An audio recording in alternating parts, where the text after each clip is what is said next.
At my husband's funeral, my daughter-in-law stopped me from sitting in the front row. "That seat belongs to the new lady of the house." I smiled in silence, and when I revealed the truth about the will, she turned pale. "I'm glad to have you here. Follow my story until the end and comment the city you're watching from, so I can see how far my story has reached." The funeral home was silent except for the soft, melancholic melody playing in the background. I stood at the entrance, clutching my purse so tightly my knuckles had turned white. After 45 years of marriage, I was now a widow. George was gone, and I felt like half of me had disappeared with him. I smoothed down my black dress, the one George always said made me look elegant, and took a deep breath before stepping further into the room. So many familiar faces turned to look at me, some with pity, others with genuine sadness. But I was only searching for one face: my son, Thomas. I spotted him in the front row, his shoulders slumped, staring at the casket that held his father. Next to him sat Violet, my daughter-in-law, her back straight as a rod, her hair perfectly styled despite the occasion. Even in grief, she managed to look immaculate. I made my way toward them, toward the empty seat next to Thomas. I needed to be close to my son today. I needed to hold his hand and share our grief together. But before I could reach the chair, Violet stood up. Her expression was cold, calculated, as if she'd been waiting for this moment. "Ellen," she said, her voice just loud enough for those nearby to hear, "that seat is reserved for family." I blinked, confused. "I am family, Violet. I'm his wife." A small, cruel smile played on her lips. "You were his wife. This chair is for the new head of the household." She smoothed her skirt and sat back down, placing her designer purse on the seat I had been heading for. Thomas didn't even look up. He just stared ahead, either not hearing or choosing to ignore what had just happened. The room suddenly felt airless. I could feel dozens of eyes on me, watching, waiting to see what I would do. My cheeks burned with humiliation, but I wouldn't give Violet the satisfaction of seeing me break down. Not here, not now. "Of course," I said softly, turning to find a seat in the second row. As I sat down, I caught whispers from people around me. "Poor Ellen," someone murmured. "Violet has always been so controlling." I kept my eyes forward, my back straight, just as George had taught me. "Never let them see you crumble, Ellie," he used to say. "You're stronger than they know." The service began, but I barely heard the words. My mind was filled with memories of George. His laugh, the way his eyes crinkled when he smiled, how he'd bring me wildflowers picked from our garden every Sunday morning. And now he was gone, leaving me alone with a daughter-in-law who had always resented me and a son who seemed to have forgotten I existed. This wasn't the first time Violet had pushed me aside. Over the years, her tactics had grown increasingly bold. First, it was forgetting to invite me to family dinners. Then, it was scheduling vacations during holidays so Thomas and the children couldn't visit me. She'd even started suggesting to others that I was becoming forgetful, planting seeds of doubt about my mental capacity. George had been my shield against her cruelties. "She's just insecure," he'd say, always trying to keep peace in the family. "Give her time." But time had only made Violet more determined to erase me from the family picture. After the service, people gathered at our home, the home George and I had built together over decades. But as I entered, I felt like a guest rather than the owner. Violet had taken over, directing the catering staff, accepting condolences as if she were the grieving widow, not me. "Mom." Thomas finally approached me, giving me a quick, awkward, "Ugh. Are you holding up okay?" Before I could answer, Violet appeared at his side. "Thomas, your mother must be exhausted. Perhaps she should rest upstairs while we handle the guests." "I'm fine," I said firmly, meeting her gaze. "This is my home, and these are my friends." Something flickered in Violet's eyes. Annoyance, perhaps. Or determination. Of course it is, Ellen, for now. She linked her arm through Thomas's and guided him away, leaving me standing alone in the entryway of my own home. I watched as she leaned close to my son's ear, whispering something that made him nod. I stood there, invisible in plain sight, a ghost in my own life. But what Violet didn't know, what none of them knew, was that George had prepared for this moment. My quiet, thoughtful husband had seen through Violet's facade long ago, and he had made arrangements. As I looked around at the home that held 45 years of memories, I allowed myself a small, secret smile. Let Violet play Lady of the Manor. For now, tomorrow would bring the reading of the will, and with it, a truth that would wipe that smug smile right off her face. George always said timing was everything. And soon, very soon, Violet would learn just how right he was. I couldn't sleep that night.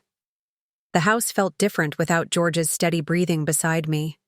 I got up at dawn and wandered through the rooms, running my fingers along the furniture we'd chosen together, remembering. This Victorian home on Maple Street had been our dream. When we first saw it in 1975, it was falling apart. Peeling wallpaper, creaky floors, outdated everything. But George had squeezed my hand and whispered, "I see us growing old here, Ellie." We spent weekends stripping wallpaper, sanding floors, and arguing good-naturedly about paint colors.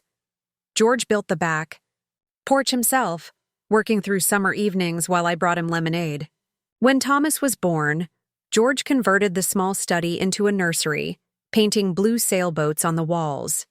Now, I stood in our kitchen, where sunlight streamed through the windows George had installed. The marble countertops we'd saved 5 years to afford.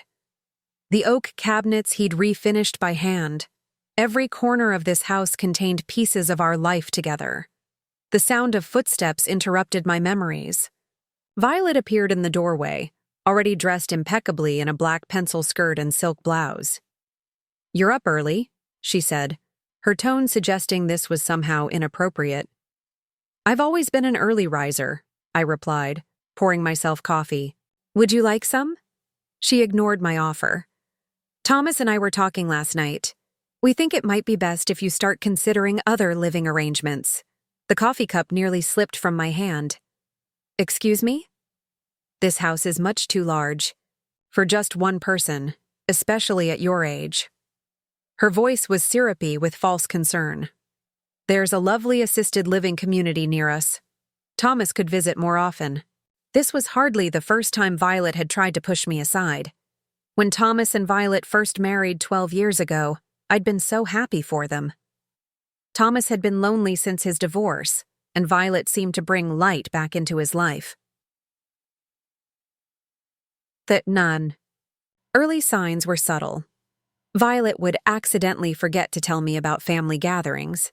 She'd make comments about my outdated clothes or old-fashioned ideas.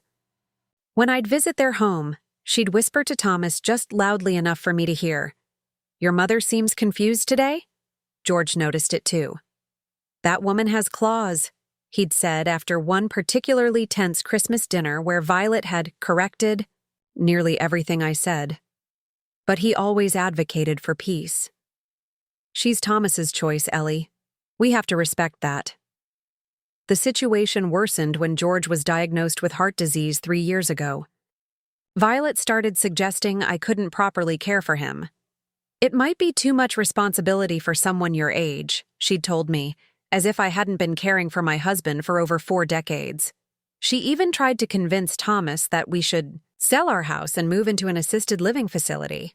"For both your parents' safety," she'd insisted. George had put his foot down then. "I'm dying in the house I built, not some sterile facility," he'd told Thomas firmly. For once, our son had backed us up. Now, standing in my kitchen with Violet, suggesting I should leave my home just one day after burying my husband, I felt a surge of anger I rarely allowed myself to express. "This is my home, Violet," I said quietly. "George and I built it together. I'm not going anywhere." She sighed as if I were being difficult. Ellen, be realistic. You're 70 years old. This house has stairs. The maintenance alone? I said no.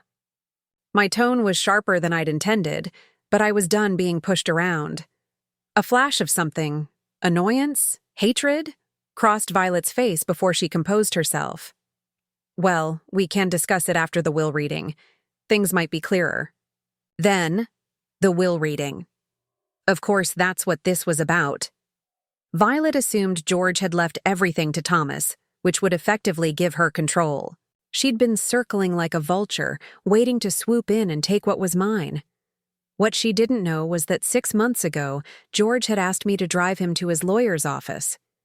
He'd been unusually quiet that day. "What are we doing here, George?" I'd asked as we parked. "Making sure you're taken care of, Ellie." He'd squeezed my hand. "No matter what happens."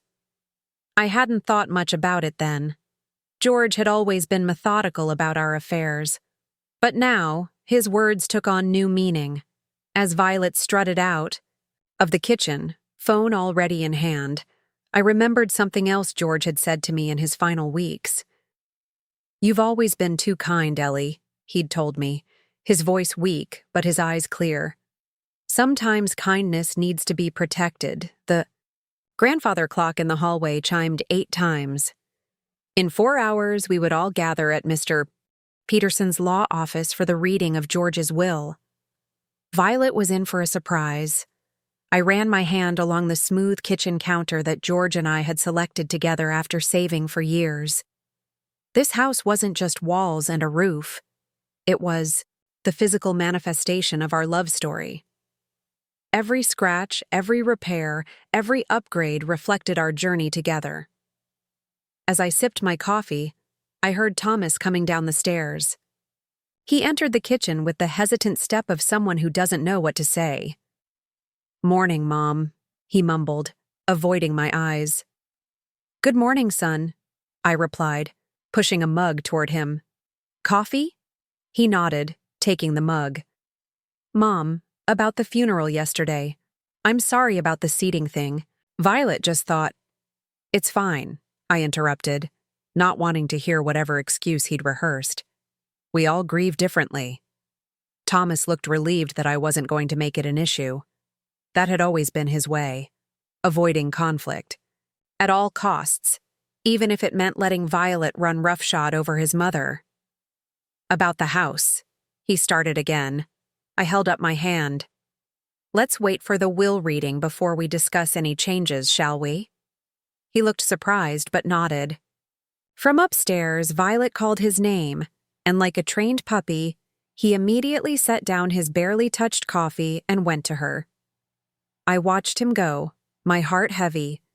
My son had a good heart, but he'd always been easily influenced, first by his ex-wife, now by Violet. I wondered what George would say if he could see how quickly Violet was moving to push me out of my own home. Actually, I knew exactly what he'd say. "Just wait, Ellie. Just wait." Mr. Peterson's law office hadn't changed in 20 years. The same leather chairs, the same mahogany desk, even the same faded landscape paintings on the walls. George had always joked that stepping into Peterson's office was like stepping into a time capsule. I sat quietly, hands folded in my lap, as everyone else filtered in. Thomas arrived with Violet, who was dressed in a black designer suit that seemed more appropriate for a business merger than a will reading. She'd even brought a small notebook, as if she planned to inventory her new possessions. George's sister Martha arrived next, giving me a warm hug before taking the seat beside me. "How are you holding up, Ellen?"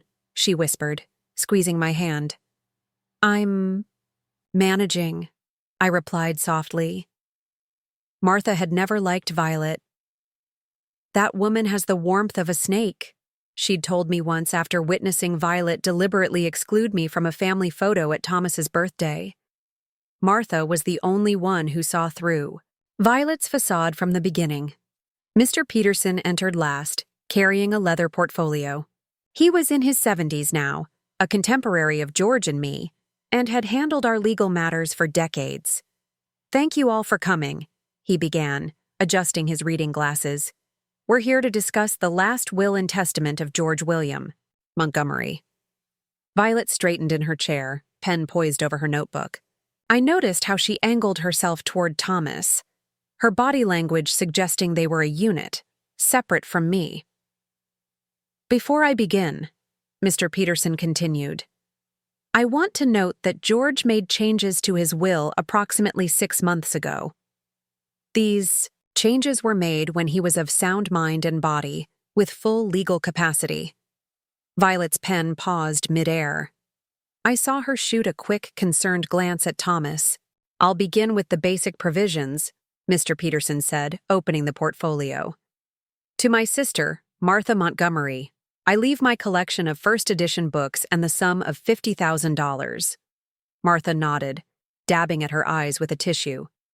To my son, Thomas Montgomery, I leave my vintage car collection, my woodworking tools, and my fishing cabin at Lake Tahoe. Thomas looked surprised, but pleased. He'd always loved that cabin. Additionally, Mr. Peterson continued, I leave to Thomas the sum of $200,000 to be held in trust and distributed in quarterly payments over a period of 5 years. The satisfied smile on Violet's face faltered. In trust? With quarterly payments? She interrupted. Why not a lump sum? Mr. Peterson looked at her over his glasses. I'm simply reading the will as written, Mrs. Montgomery. If you'll allow me to continue. Violet fell silent, but I could see the tension in her jaw. To my beloved wife, Ellen Montgomery, I leave our family home at 1423 Maple Street, including all furnishings and personal effects contained therein. I heard Violet's sharp intake of breath. Additionally, I leave to Ellen the sum of $1 million from my life insurance policy, my investment portfolio, and full ownership of Montgomery Consulting Group. The room went completely still. Montgomery Consulting had been George's pride and joy, the business he'd built from nothing into a successful regional firm. Everyone had assumed Thomas would inherit it. This must be a mistake, Violet finally sputtered. George always intended for Thomas to take over the business. Mr. Peterson shook his head. There's no mistake. George was very clear about his wishes. But Ellen knows nothing about running a consulting firm, Violet protested, her composure cracking. She's just a housewife. Just a housewife? I repeated quietly. I worked alongside George for 20 years before retiring. I helped him build that company from our garage. Violet turned to Thomas, her eyes wide with disbelief. Are you going to let this happen? Your father's company? Your inheritance? Going to her? Thomas looked stunned, unable to form words. Mr. Peterson cleared his throat. There's more. George included a personal letter to be read at this time. He pulled out an envelope and began to read. If this letter is being read, then I am no longer with you. To my dear Ellen, my partner in everything, thank you for 45 years of love and support. You were always the strength behind my success, even when others didn't see it. To my son Thomas, I love you deeply. I've watched with concern as you've allowed others to influence your judgment and come between you and your mother. I hope you'll reflect on what truly matters in life. To Violet, I've observed your treatment of Ellen over the years. Your attempts to isolate her, to diminish her role in our family. And recently, your suggestions that she is no longer capable of making her own decisions. These actions have not gone unnoticed. I've structured my will to protect Ellen from further manipulation. The house belongs to her alone. The business will provide her with income and purpose. And Thomas, your inheritance is structured to ensure that it remains yours, protected from outside influence. Violet's face had turned ashen. She looked at me with undisguised hatred. You did this, she hissed. You manipulated a dying man. I met her gaze steadily. George made his own decisions, Violet. He always did. There's one final provision, Mr. Peterson interjected, looking uncomfortable. George stipulated that if Thomas and Violet continued to reside in the Montgomery home, they must pay fair market rent to Ellen. Otherwise, they must vacate the property within 30 days. Violet stood up so abruptly that her chair nearly toppled backward. "This is outrageous! We'll contest it!" Mr. Peterson shook his head. "I advised George extensively on making this will contest-proof." He documented Violet's behavior over the past several years, including recordings of conversations where she discussed plans to have Ellen declared incompetent after his death. Violet's mouth opened and closed, but no words came out. Thomas stared at her, shock evident on his face. "He? Recorded conversations?" Thomas finally asked, his voice barely audible. "George was very thorough," Mr. Peterson confirmed. "He wanted to ensure his wishes would be respected." I sat quietly, feeling no joy in Violet's humiliation. This wasn't about revenge, it was about protection, exactly as George had intended. "I think we should go," Thomas said to Violet, standing up. He looked at me, confusion and hurt in his eyes. "Mom, I don't know what to say." "You don't need to say anything right now," I told him gently. "Take some time to process everything." As they left, Martha moved to sit beside me. "Well," she said softly, "George always did think of everything." I nodded, tears finally filling my eyes. Even in death, George had found a way to shield me from Violet's cruelty. His last act of love was to ensure I wouldn't be cast aside, forgotten in my own family. "He certainly did," I whispered, clutching the copy of the will Mr. Peterson had handed me. The paper felt solid and reassuring in my hands, tangible proof that George had seen everything, understood everything, and acted to protect what we had built together. I just wondered what would happen when I returned home to a house where I was now, indisputably, the only one with the right to decide who belonged there. I arrived home to a house in disarray. Violet had apparently wasted no time after the will reading. Drawers hung open, closets had been rifled through, and several of my favorite decorative pieces were missing. It looked like she'd been searching for something. Or perhaps this was just her way of lashing out. I sighed heavily, too emotionally drained to feel angry. Martha had offered to come home with me, but I'd declined. I needed time alone to process everything that had happened. I was making tea when I heard the front door slam. Heavy footsteps approached the kitchen, and Thomas appeared in the doorway, his face flushed with anger. "How could you do this to me?" he demanded without preamble. I set down my teacup. "Do what, exactly?" "Turn Dad against me. Against Violet. Make him think we were trying to." "To what? Get rid of you? Take over the house?" "I didn't turn your father against anyone, Thomas. He made his own observations and decisions." "That's not what Violet says." His voice was accusatory.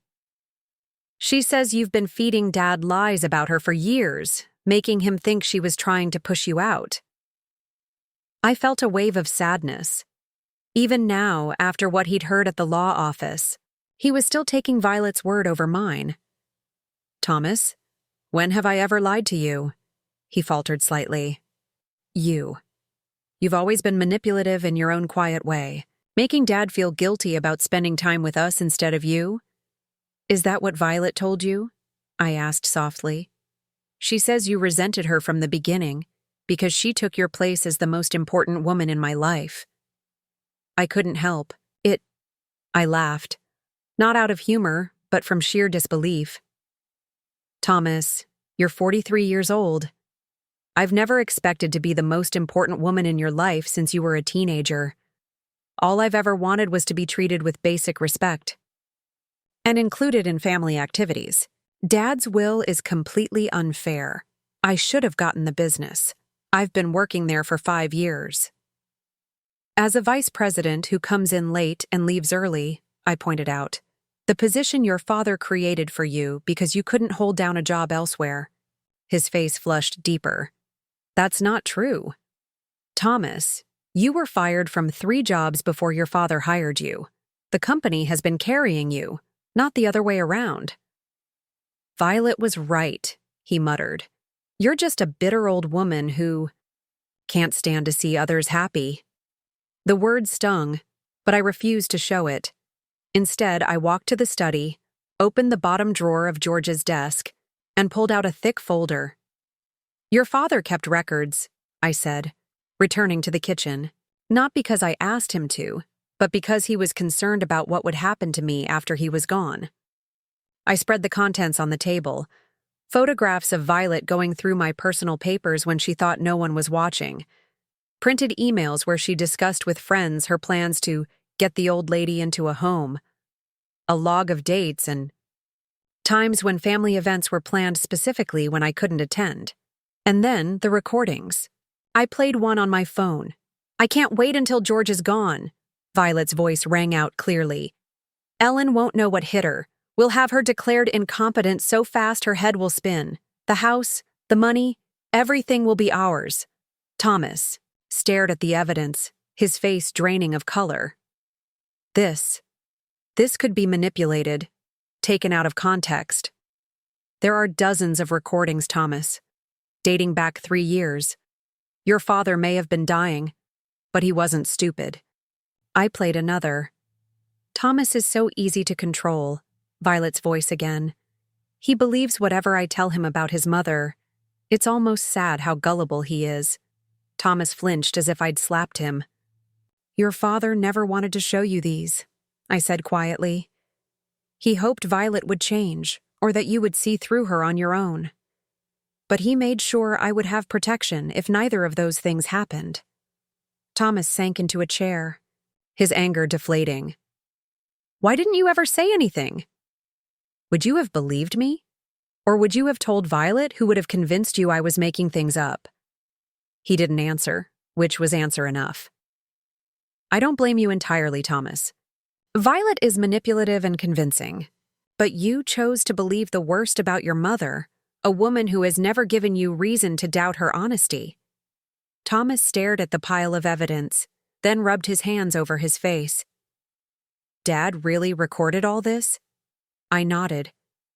"After his diagnosis, he became very concerned about what would happen to me.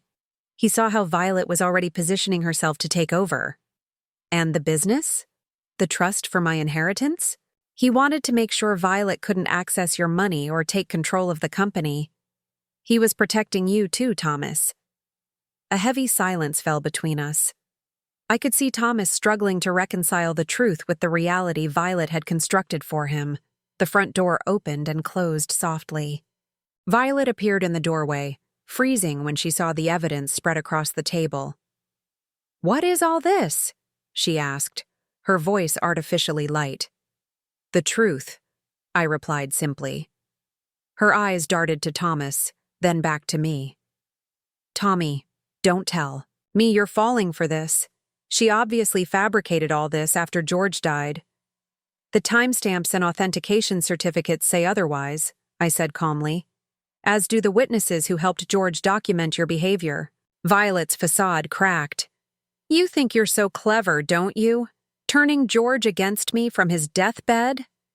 "George was never against you until you gave him reason to be," I said. "All he wanted was for his family to get along, for his wife to be respected."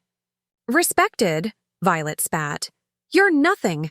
Just an old woman who held on to her husband's coattails her whole life." Thomas stood up suddenly. "Stop it, Violet." She turned to him, surprised. "Tommy, my name is Thomas, not Tommy, and I want you to stop talking to my mother like that." Violet's expression shifted, her eyes widening with calculated innocence. "I'm just upset, honey. Ellen has turned everything upside down with these ridiculous accusations." "I heard your voice on those recordings," Thomas said quietly. "That was you, not some fabrication." "Recordings can be manipulated," she insisted, desperately. "You know how crafty she is." "My mother has never been anything but honest with me," Thomas said, his voice strengthening. "I'm the one who hasn't been honest, with myself, about what's been happening in this family." Violet's face hardened. "So you're choosing her over me?" Your pathetic mother over your wife? I'm choosing the truth, Thomas replied. And I'm finally seeing it clearly.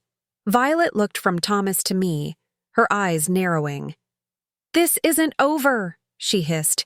You'll regret this, both of you.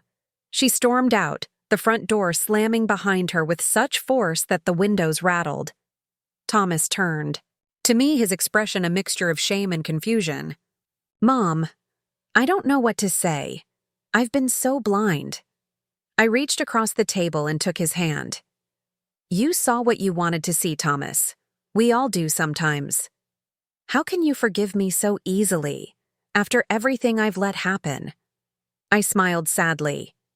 Because that's what mothers do, and because your father would want us to heal this family, not break it further. Thomas squeezed my hand. I don't know what happens next. Neither do I admitted. But for the first time in a long time, I feel like we might figure it out, together. The next few weeks unfolded like a slow-motion earthquake, with aftershocks rippling through what remained of our family. Thomas moved into the guest bedroom downstairs, while Violet stayed with her sister across town. The separation wasn't official yet, but the fracture between them seemed to widen with each passing day. I took no joy in their marital troubles. Despite everything Violet had done, she was still Thomas's choice, and seeing my son in pain brought me no satisfaction. One morning, I found Thomas sitting on the back porch, staring at the garden George had meticulously maintained. Spring had arrived, and the first daffodils were pushing through the soil. Dad always said you could set your watch by those flowers, Thomas remarked as I joined him. He planted those bulbs the year you were born, I said, settling into the chair beside him.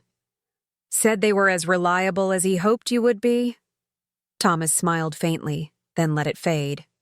I haven't been very reliable, have I? Not to him, not to you. You've been through a lot, I said gently. Finding out your wife isn't who you thought she was. That's not easy. He shook his head. That's the thing, Mom. I think I always knew, on some level. There were moments when I'd catch her in little lies, or see how she treated people she thought weren't important. I just chose to ignore it. We often see what we want to see in the people we love. Violet called again last night, he said after a pause. She wants to meet with our lawyers to discuss a settlement. A settlement? She says she's entitled to half of my inheritance since we were married when Dad died. I sighed. Even now, Violet was still focused on what she could take. What did you tell her? That Dad put my inheritance in a trust specifically to protect it from divorce settlements. Thomas ran a hand through his hair. She didn't take it well. I could imagine. Violet's rage when thwarted was a force of nature. She's also been calling my cousins, Aunt Martha, even some of my colleagues at the company, telling them I abandoned her, that you brainwashed me. This didn't surprise me. Violet had always been skilled at spinning narratives that cast her as the victim. I'm sorry, Thomas. I know this is difficult. He looked at me directly. I'm the one who should be sorry, Mom. I let her isolate you. I believed her when she said you were manipulative or trying to control me. I was a terrible son. You weren't terrible, I protested. Just misguided. That's generous. He smiled weakly. I've been thinking about moving out, finding my own place. Give you back your space. A pang of sadness hit me. After years of feeling pushed out of my son's life, I was finally reconnecting with him. The thought of him leaving so soon felt like another loss. You don't have to go, I said. This house has plenty of room for both of us. Are you sure? After everything. Thomas, this is your home too. Your father would want you here, especially now. His eyes glistened with unshed tears. Thanks, Mom. Later that afternoon, the doorbell rang. I opened it to find my grandchildren, Emma and Jack, standing on the porch, backpacks in hand. At 15 and 12, they were at that awkward age. where they were too old for toys but too young for adult conversations. Behind them, I spotted Thomas's ex-wife Karen in the driveway, waving briefly before driving off. "Grandma!" Jack exclaimed, giving me a quick hug before darting inside to find his father. Emma, more reserved like her father, offered a small smile. "Hi, Grandma. Dad said we could stay here this weekend. Is that okay?" "Of course it is," I said, stepping aside to let her in. "It's always okay." I hadn't seen much of my grandchildren over the past few years. Violet had always found reasons why visits to Grandma's house were inconvenient or unnecessary. The few times they did come over, she supervised every interaction, as if afraid I might say something to undermine her. "Your room is just as you left it," I told Emma. "Though I'm afraid the stuffed animals might be a bit childish for you now." "I don't mind," she said, following me upstairs. "I remember how Dad used to read to us in that room when we visited." "He did," I confirmed, smiling at the memory. "Your grandfather would sit in that rocking chair by the window, and your dad would do all the character voices." Emma set her backpack on the bed and glanced around the room. "Violet said you were getting rid of all the kids' stuff. She told us you were turning our rooms into some kind of art studio." I blinked in surprise. "I would never do that. These rooms will always be here for you." Emma seemed to consider this, comparing it against whatever narrative Violet had constructed. "She also said you didn't really want us to visit, that it was too much trouble for you." My heart ached at the thought of my grandchildren believing I didn't want them around. "Emma, that's simply not true. I've always wanted to see more of you. And Jack. Always." "That's what Dad said too, now that he's..." She trailed off, unsure how to describe the current situation. "Now that he's seeing things more clearly," I supplied gently. She nodded, then surprised me by asking, "Was Violet always mean to you, Grandma?" The question caught me off guard. I hesitated, not wanting to badmouth their stepmother, but also unwilling to lie. "Violet and I had different ideas about family," I said carefully. "Sometimes that created tension." Emma's perceptive gaze told me she understood more than I was saying. "She didn't like when Dad paid attention to you. Or us, really. She always wanted to be the most important person." Out of the mouths of babes. "That must have been difficult for you and Jack." Emma shrugged with the practiced nonchalance of a teenager. "We got used to it. Dad was different when she was around. Less fun. More worried about making her happy." I sat on the edge of the bed, patting the space beside me. Emma joined me, her long legs, so like her father's, stretched out in front of her. "Your dad loves you very much," I told her. "Sometimes adults make mistakes or get confused about what's important, but that doesn't change how much he loves you." "I know," she said softly. "He seems happier now, even though he's sad about Violet. Does that make sense?" "Perfect sense," I assured her. Downstairs, I could hear Jack's excited voice as he showed Thomas something on his tablet. The sound of male laughter, so like George's, filled the house in a way it hadn't for years. That evening, we ate dinner, around the kitchen table. Thomas ordered pizza, and we played board games afterward. Simple activities that had once been regular occurrences in our family, but had fallen away under Violet's influence.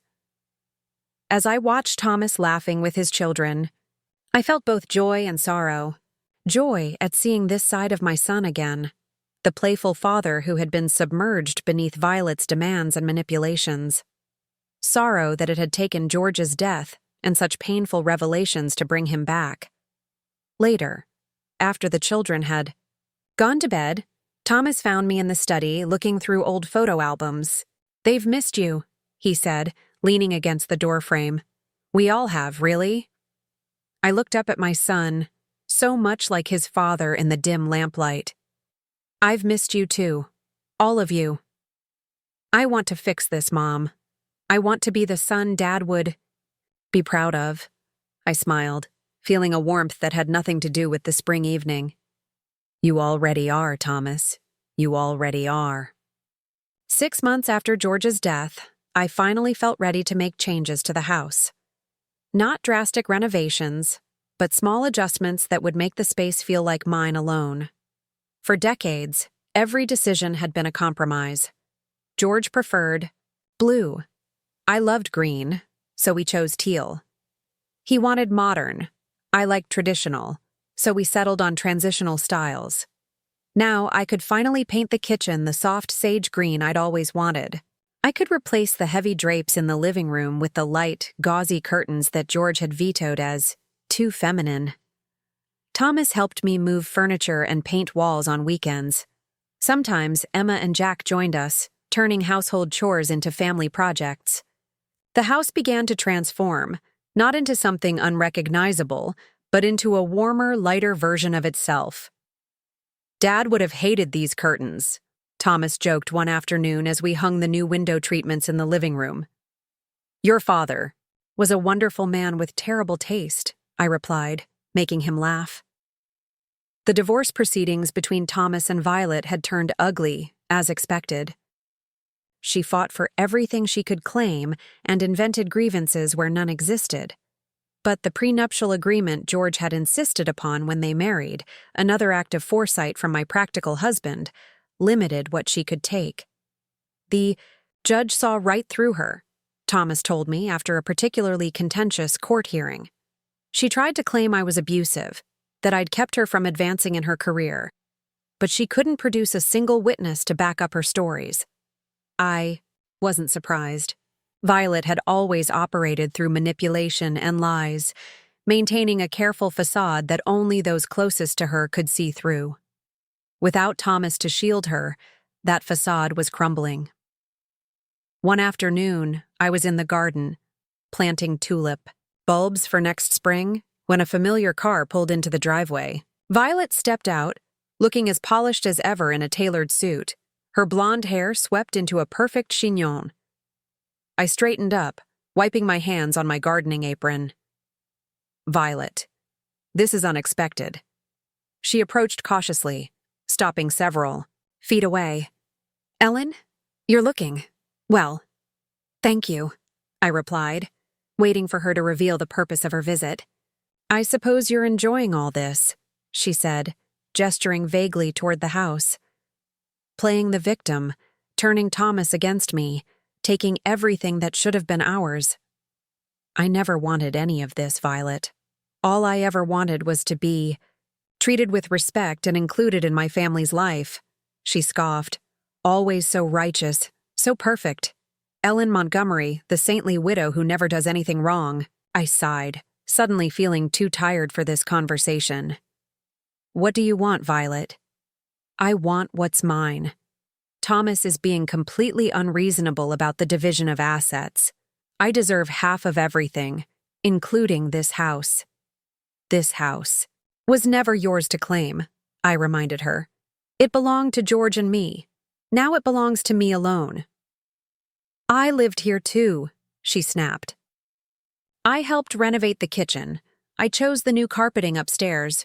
You did those things without consulting me, I interrupted. You made changes to my home as if I weren't there, as if my opinions didn't matter. Violet's perfectly composed expression faltered for a moment. You were always in the way. Always the sad-eyed mother-in-law making Thomas feel guilty for not visiting enough, for not calling enough. Is that really how you saw me? I asked, genuinely curious. As some manipulative old woman trying to steal your husband's attention? What else was I supposed to think? You were always there, with your stories about Thomas as a child, your little inside jokes with George. You had decades with them before I came along. What was left for me? For the first time, I glimpsed something real beneath Violet's calculated exterior. Insecurity, perhaps even fear. She had always seen me as competition rather than family. Marriage isn't a competition, Violet. Love isn't a limited resource that runs out if you share it too widely. She looked away, blinking rapidly. Easy for you to say. You had George wrapped around your finger for 45 years. I had a partnership with George. We respected each other, supported each other. That's what made our marriage work. Violet was silent for a long moment. Then, squaring her shoulders, she seemed to remember why she'd come. I want $50,000 to drop my claim to the vacation property at the lake. Otherwise, I'll drag this out in court for years. I studied her face, the hard set of her jaw, the coldness that had returned to her eyes. Whatever moment of vulnerability I'd witnessed was gone. I'll discuss it with Thomas, I said finally. But, Violet, you should know that George documented everything. Every threat you made about pushing me out. Every plan to have me declared incompetent. Fighting. This will only expose more of that evidence in court. Her eyes widened slightly, then narrowed. You're bluffing. I have no reason to bluff. The house is mine. The business is mine. I'm not afraid of you anymore, Violet. She stared at me for a long moment, then turned and walked back to her car, without another word. As she drove away, I realized my hands were shaking, but not from fear. For the first time, I had stood my ground with Violet without George or Thomas to back me up. The divorce was finalized 3 months later. Violet received a settlement that was fair but far less than she'd demanded. She moved to Phoenix shortly afterward, taking a job with a competing consulting firm. She's already dating one of the senior partners there, Thomas told me with a wry smile. Poor guy doesn't know what he's in for. On the 1-year anniversary of George's death, I decided to host a family dinner. Not a somber memorial, but a celebration of the life we'd shared and the family that remained. Martha came, as did Thomas, Emma, and Jack. Even Karen joined us, our relationship having improved dramatically without Violet's interference. I set the dining room table with our best china, the set George and I had received as a wedding gift all those years ago. I placed fresh flowers from the garden in the center, dahlias, George's favorite, and lit the candles in the silver holders that had been his mother's. As everyone took their seats, I hesitated for a moment before sitting at the head of the table, George's spot for over 4 decades. It felt strange, yet somehow right. To Dad, Thomas said, raising his glass. Who taught me what it means to be a good man, even if it took me too long to learn the lesson? To George, Martha echoed. My big brother, who always looked out for everyone he loved. To Grandpa, Emma and Jack chimed in. I raised my own glass, looking at the faces of my family gathered around the table.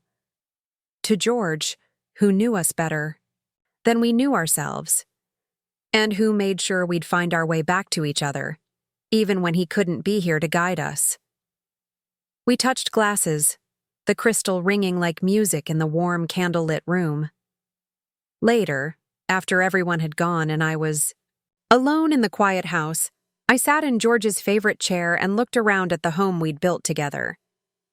The walls were now painted in colors I'd chosen, the furniture arranged the way I preferred, the garden outside blooming with flowers I'd planted with my own hands. Yet George was still everywhere, in the solid craftsmanship of the bookshelves. He'd built in the creaky third step of the staircase he'd never gotten around to fixing, in the nicks and scratches that told the story of our life together. You planned it all so perfectly, I whispered, as if he could hear me. You made sure I'd be safe, that I'd have Thomas back, that the house would remain our haven. I could almost hear his reply, the thing he'd always say when I complimented his foresight. I just know what matters, Ellie. The rest is just details. I smiled, running my hand along the arm of his chair, feeling the indentation where he'd rested his elbow for countless evenings. The emptiness of losing him would never completely fade, but it had transformed into something bearable, even precious, a testament to a love that had shaped my entire adult life. As I got up to turn off the lights before heading to bed, I caught my reflection in the hallway mirror. I stood a little straighter now, my eyes clearer, my smile more genuine. I was no longer just George's wife or Thomas's mother, roles that had defined me for so long. I was Ellen Montgomery, a woman who had found her own strength in the face of loss and betrayal, and for the first time since George's death, I felt not just acceptance of my new reality, but a quiet, steadfast joy in the life that still stretched before me, a life that was finally, truly my own. Now I'm curious about you who listen to my story. What would you do if you were in my place? Have you ever been through something similar? Comment below. And meanwhile, I'm leaving on the final screen 2 other stories that are channel favorites, and they will definitely surprise you. Thank you for watching until here.